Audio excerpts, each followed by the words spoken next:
providing better health through laboratory medicine. That's the mission of the AACC. And driving that goal is the 2021 AACC Annual Scientific Meeting and Clinical Lab Expo. And we are AACC TV.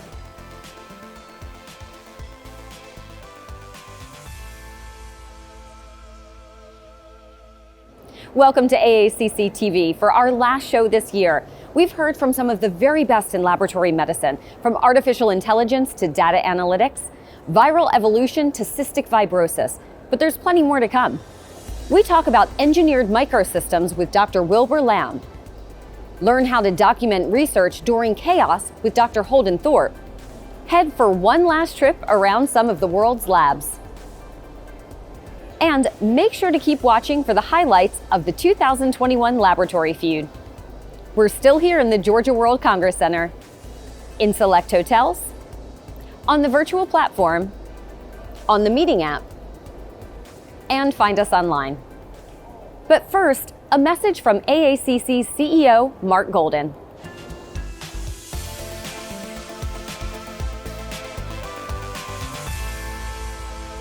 Welcome to the final day of the 2021 AACC Annual Scientific Meeting and Clinical Lab Expo. It's been a fantastic meeting, and I would like to thank all of the top-notch speakers, abstract authors, and exhibitors who have shared their innovations and insights with us. I also want to recognize the attendees, whose camaraderie, engagement, and passion for laboratory medicine have made this meeting such a success. A special thanks goes to the members of the 2021 Annual Meeting Organizing Committee, who worked tirelessly to put together the excellent program we've seen throughout this week. Through the dedication of this volunteer group, we've learned about COVID-19 vaccines and virus evolution, research lessons learned from the pandemic, artificial intelligence in the clinic, miniaturization of diagnostic platforms, and improvements to treatments for cystic fibrosis, among so many other topics. And as you've heard from us throughout this meeting, there's much more to come throughout 2021 and 2022. We will continue to address the complexity of this ever-changing healthcare landscape by inspiring scientific breakthroughs and providing essential, clinically relevant content so lab professionals can discover new solutions and continue to respond successfully to whatever the ongoing pandemic throws at our field. In the meantime, I look forward to seeing how the 2022 Annual Meeting Organizing Committee will build upon the excitement and work of 2021 to further showcase new research and scientific breakthroughs in laboratory medicine. I invite you to join us next year, July 24th through 28th in Chicago, for a terrific AACC Annual Scientific Meeting and Clinical Lab Expo. Thanks, Mark. It has really been a fantastic meeting. I now have the pleasure of being joined by AACC immediate past president, Dr. David Grenache, as well as current president, Dr. Stephen Master. Thank you both so much for taking time again to meet with us. Thank you. Now, Dr. Grenache, you have had what some may say the unenviable task of being president during a pandemic. Talk to us about what lessons you've learned. It was certainly a different experience than I anticipated. But one of the most important lessons that I learned was the importance of clear communication. And that was true both in our professional lives at work, in the laboratory, and for AACC. So, Dr. Master, speak about that and how you see these lessons from Dr. Grenache and how you will move forward with your goals during your presidency. You think you always wonder as a field how you'll do in an actual emergency. And I think now we know the answer. And the answer is that with appropriate communication and appropriate flexibility, the labs really do come together. And of course, this is something we want to continue and extend through the next year as we show the public the value of laboratory medicine. So Dr. Grenache, you mentioned open communication. What are some of the other challenges that you faced? We really had to quickly bring in people from other parts of our laboratory to focus on COVID testing because of the high demand. So that was a bit of a challenge because we had to teach them and train them. Yeah, and I really think that when you think about laboratory medicine, we need those talented people. And that really goes to a lot of the things that we're trying to focus on with respect to diversity, equity, and inclusion. We cannot afford in our field to have any artificial barriers that keep those really top people from joining our field and being part of us, particularly during times like the pandemic. And speaking of COVID-19, I've heard of the tragic data gap. So Dr. Grenache, can you explain what that problem is and what is the role of laboratories moving forward? There are data gaps. We learned during the pandemic, and we've kind of noted all along, that actually doing the testing, that's the easy part. It's the front end getting the information in and the back end pushing that information out. That's the real challenge. And Dr. Master, do you agree with that? And if so, how are you going to move forward with this implementation moving forward? Absolutely. I think that the interoperability gap has been really well highlighted by COVID, but it's something that once we solve the problem, we can then use to build on for further data analytics. If we can solve the problem of getting that data into a common format, and to aggregate it in a better way, we can start to use it in a more efficient way. That would be massive benefits all the way around, I think, as we've all seen during this pandemic. Thank you both so much for your time. Thank you for all you've done. Thank you. Thank you. You're welcome. Good luck to both presidents. And we're excited to see what next year holds for Dr. Master. Now, in the first of today's features, let's visit Accelerate Diagnostics. They're developing a breakthrough technology, ensuring clinicians get the life-saving answers they need to treat patients with antimicrobial resistance. We must combat antimicrobial resistance, also known as superbugs, because they kill hundreds of thousands of patients on an annual basis, and we must address that. At Accelerate, we're providing solutions that give clinicians answers quicker.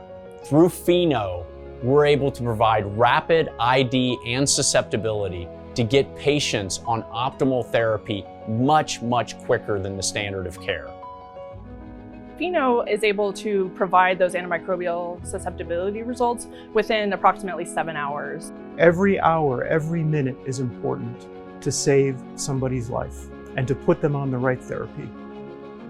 We're delivering disruptive innovation, disruptive technology to a marketplace that has been in need of that for many, many decades. It feels great to be directly impacting patient care. We're looking at engineered microsystems now, nanotechnologies that drastically increase problem solving in the lab. And joining me now is Dr. Wilbur A. Thank you so much for joining us. Thanks for having me. So explain to people, first of all, what are engineered microsystems? Yeah, so technologies that use micro gadgets. So we're talking any type of diagnostic technology that is enabled with a microchip or something called microfluidics. Diagnostics is really starting to move towards that direction. Talk about where it's been applied recently and the success that you've had.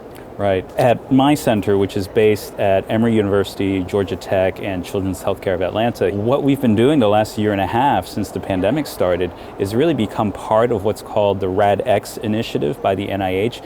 And what we've done is really assess the NIH's best point of care technologies for COVID-19 diagnostics. And many of these are microsystems-based COVID-19 diagnostic tests. And Dr. Lum, you'll be presenting your work Thursday at a plenary. So speak to us not only about this new technology, but also about the clotting issue.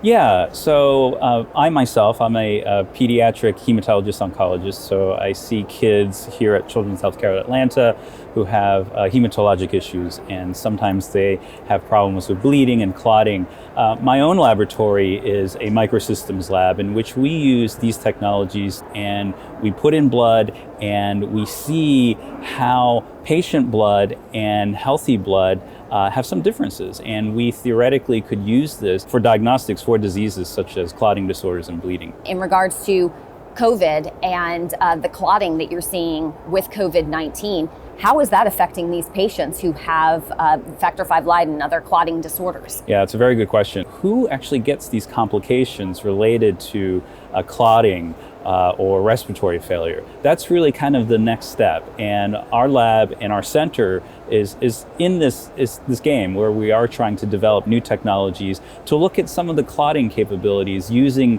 these microsystems engineered platforms as disease models that are in vitro. Fantastic information. Thank you so much, Dr. Lam. Thank you. With more on unique approaches to diagnostics, we visit NMS Labs, a full-service toxicology lab with a focus on esoteric tests for both clinical and forensic toxicology. NMS Labs has spent decades investing in innovation and scientific discovery. Often we find that we're out ahead of the trends that our customers are finding that are becoming important for their patients in clinical care. By focusing on esoteric testing, NMS Labs has been able to gather up enough of that testing across the country that we can run our procedures more frequently and offer our customers a faster turnaround time. So essentially, we get from a sample to an answer faster than most other labs. We have a menu that's broader than most of our competitors. One thing we're very excited about at NMS Labs is our ability to contribute to the discovery and the health impact regarding PFAS and related compounds. These are a complex group of chemicals that are known for their surfactant properties. Some of the reasons that people are asking for testing is for workplace biomonitoring, but also we're getting a lot of requests from governmental agencies and physicians who are performing studies or have concerns about their patients and their exposure to these chemicals. NMS has developed a test. We have modified that test, and we're going to continue to invest and partner with our customers in order to develop the most expansive PFAS menu, as well as the broadest and most relevant panels for clinical diagnostics.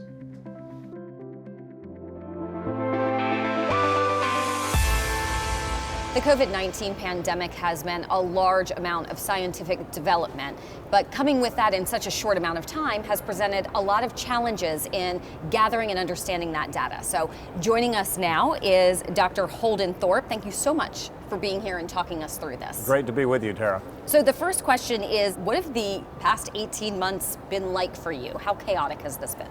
Well, and on top of all the changes that have happened in the scientific literature, we've also had to move the operations of the science family of journals home and online, just like everybody else. So on top of that, we were dealing with a huge influx of scientific papers and commentary about the pandemic. What were some of the downsides? I know there's a ton of up, but what were some of the downsides? Well, some of the downside is that there's so much chaotic information out there, and when you're an authoritative source like ours, people expect you to somehow be able to get rid of a lot of the bad stuff. Well, all we can do with the bad stuff is reject it and not publish it in our journal. There's not a whole lot more that we can do. Do you feel that the public has lost trust because of that? I think it's for a variety of reasons.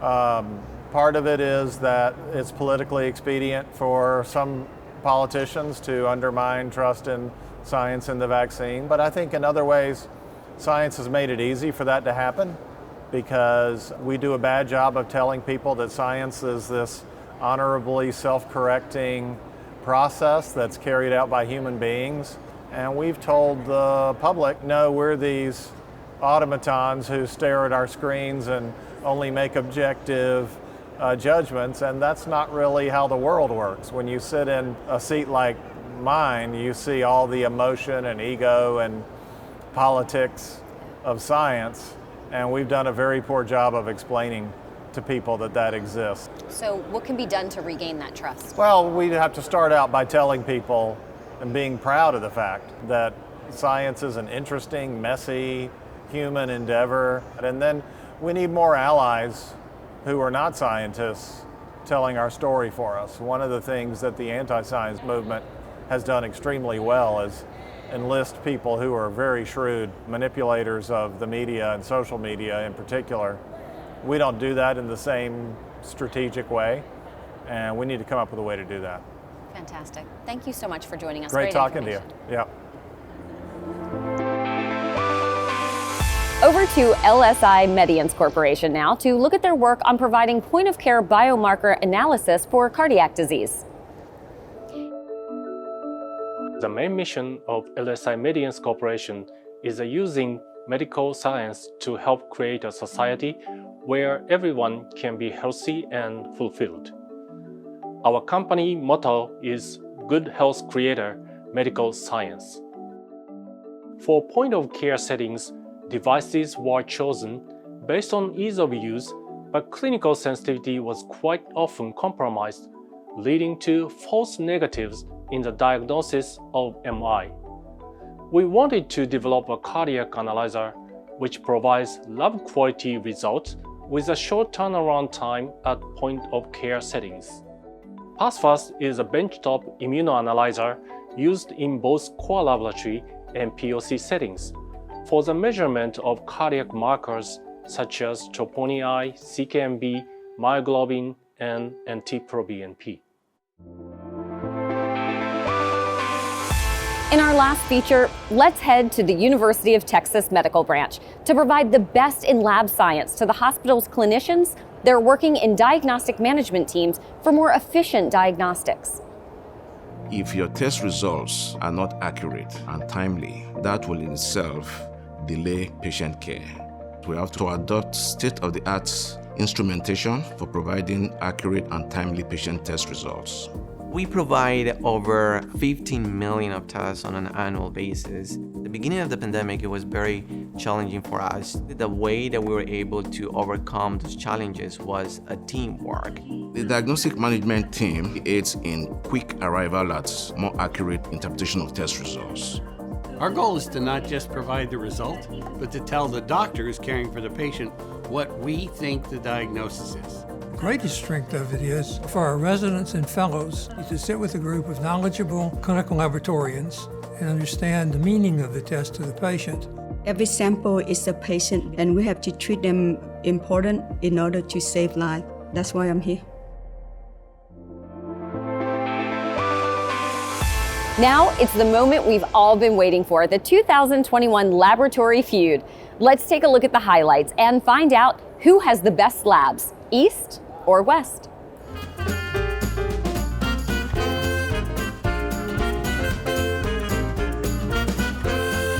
I'm your host, Joseph Weinseck. I'm out of Nashville, Tennessee. Enjoy this wonderful amusement that you're about to partake in. So with this, we're going to call up our team captains, take your positions, and we'll start our Lab Feud session. Go, me, methadone.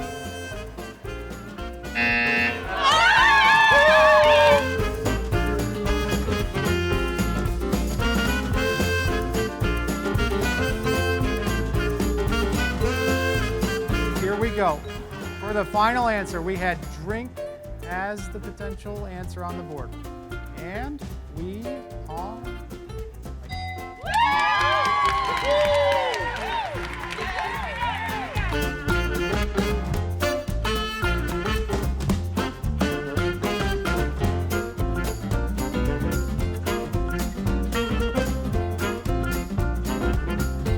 What's your favorite thing to do in Atlanta that we all should be doing, but not at the same time? Attend AACC meeting. Yes, I'm so Good happy answer. to I like that.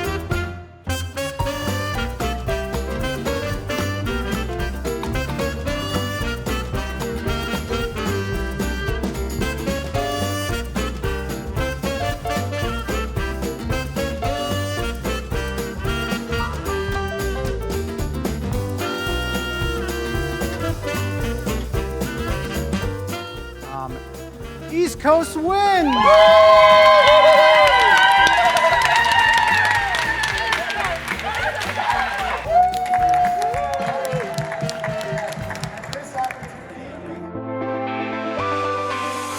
We're almost through here at AACC TV, but before we go, we wanted to know what you've enjoyed the most here at AACC 2021. I'm always looking for different safety products, and I found some new products involving COVID testing, of course, because there's a lot of that going on, but even basic PPE, other suppliers of PPE. There's been a lot of lab coat and glove shortages in the last year, and so there are vendors here who have got lots of new supply, and that's really exciting for us too, so got a lot of information about that. I was concerned about getting the infection, but with all these safety measures that have been done here, it's a great measures. Actually, I don't have any concern right now. With all of us are vaccinated, all of us are needs to provide a negative test, so it's okay for that, yeah. Well, that's it for another exciting year at the AACC Annual Scientific Meeting and Clinical Lab Expo.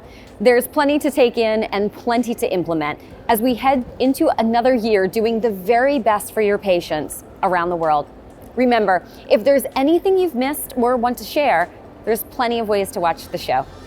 Here in the Georgia World Congress Center, in select hotels, on the virtual platform, on the meeting app, and find us online.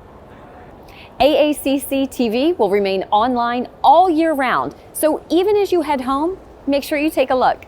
That's it from us. Until next year, stay safe and keep up the great work.